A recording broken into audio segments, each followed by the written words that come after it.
AutoQuant. With larger and larger data sets, the computer becomes important, having enough memory. If you're doing GPU, having the right graphics card.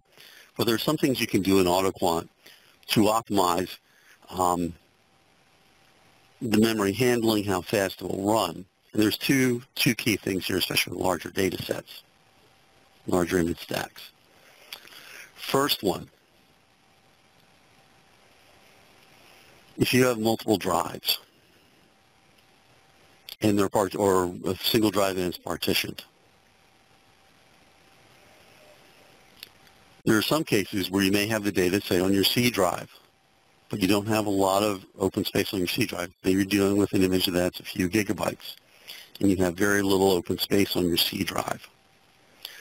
One of the things that you can do, because of deconvolution, and it writes a number of temporary files that can be a number of times more than the size of the native image, is we can set where those temporary files go.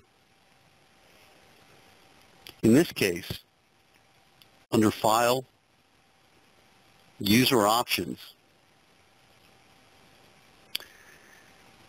the first user option is one called Temporary File Directory. In this case, I'll give my example. I had very little room left on my C drive. I was dealing with a large file, and I was running out of memory. Because, again, deconvolution is very memory intensive. Even though I had GPU processing, I was dealing with a large volume. So I had plenty of room on my second drive, which is a terabyte, and I had over 700 gigabytes available in there, more than enough to deal with the size image. I could set a temporary file directory. I just point back to the original data set. So in Image Pro, in this case, I had to do some subvoluming. It's handling all these temporary files on the D drive. And then when it was going to put the image back together, again, it's saving images there, and then I'll temporarily, and then put them back together in my final deconvolved volume. So this can be very important. And this is why we always say memory is important. It's not just the processor, not the right and also having the right graphics card, but this temporary file directory can make a big difference, especially with larger data sets, and having enough available space to put these temporary files.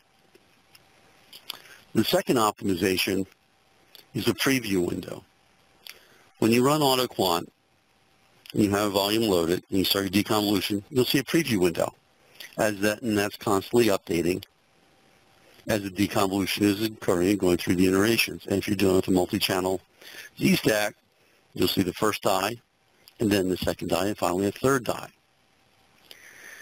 That can also be very memory intensive, especially with dealing with large volumes. So the recommendation is, once you start that deconvolution, turn off the preview window. You can manually turn it off. Simply click, shut it down, and that will speed up the deconvolution because we're not having to write and display that image on a continuing updated basis. There's also an option.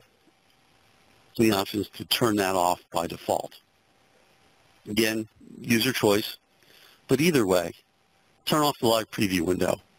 You can always run in the taskbar at the bottom to see where you are in the process, what iteration you're on, what channel you're on. You can still do all of that. That doesn't require much memory. It's displaying that large volume and constantly updating it. Turn off the preview window. All right. Those are the two tips and tricks for today, covering a little bit about some advanced counting operations within Image Pro and some optimization on AutoQuant.